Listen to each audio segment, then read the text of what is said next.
Hey guys, quick tip for you today. So I'm working on that Sony tape deck, and as you remember, they were super dusty, these decks. So I popped off the deck doors, they just pop up, and then I rinsed them under water. And while they are in the process of drying out, I wanted to clean out the dust from these mechanisms. So I wanted to show you a super easy way to do that.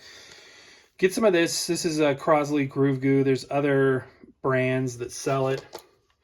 And it's literally just this, goopy stuff. And this one was designed to roll in the record itself to get the dust out of the record.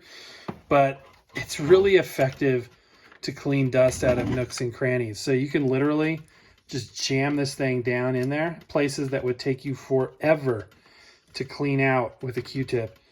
Just roll it around in there and then just pull it out.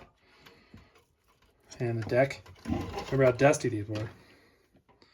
Much improved down in there. So I highly recommend this method. Every once in a while it will leave behind. It's also good for buttons and front panels and stuff too.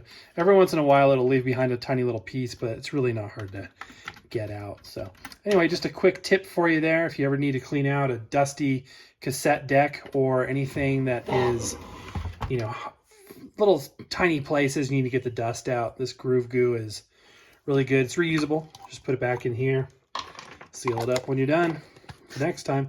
And it is it doesn't last forever. Eventually it'll fill up with enough gunk you need to replace it. But I've had this for going on a year and it's still going strong. So there you go.